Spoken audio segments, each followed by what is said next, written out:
Good morning. This is Phillip Streible, Senior Commodities Broker at R.J.O. Futures, giving you your daily metals commentary here for Wednesday, December 12th. Looking at metals, they're off to a really good start. Yesterday was really disappointing. There wasn't a lot of economic data whatsoever, and the market just kind of sagged off and sold off all day yesterday, just kind of grinding lower, and it seemed like it just frustrated a lot of traders. They threw in the towel towards the end of the day, and that's why we saw a little bit of an acceleration further down. Now today it seems like we've got a reverse course, which is typical on FOMC days. We'll have a FOMC announcement later on today where the Fed is supposed to modify their quantitative easing plan. Right now they're buying about $40 to $45 billion per month worth of Treasury mortgage-backed vehicles.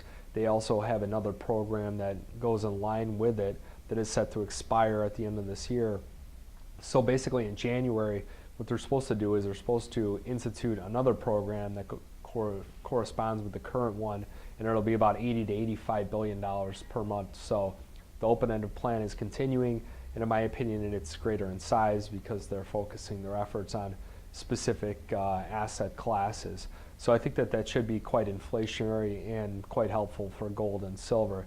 Now gold to the upside as a resistance point right around 1735. We could see a break through that. The next resistance above that would be 1800. A couple of key levels of support on gold. 1700, that's just a psychological level.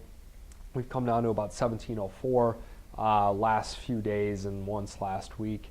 Below that's about 1686. That was another couple day low. And then the 200-day moving average, which appears to be what the media is tracking quite extensively, is right around like 1670 to 1667. So that should cover gold quite closely. Now looking at silver, silver trading right around like 33.29.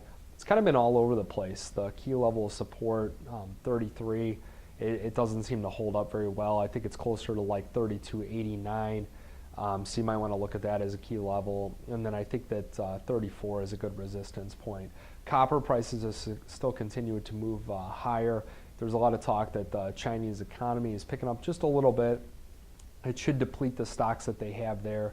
And what it's doing is causing prices to come up, but I would anticipate that more supply would come online very soon, and copper might start a downtrend, especially if the S&P starts to come off of its lofty levels as well.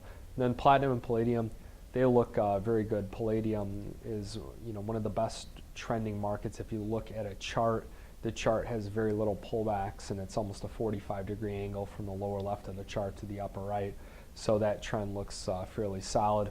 Remember, they always have the same underlying fundamentals. They've got intense labor strikes and unions in South Africa, which tend to propel prices upward. The supply is very small. Russia's supply is becoming depleted. And then the U.S. automotive demand has been picking up quite steadily here in the last month, especially with the Hurricane Sandy doing such destruction. So if you have any questions, give me a call, 1-800-438-4805. And remember that futures and option trading involves risk of loss, may not be suitable to all investors. Good luck and good trading.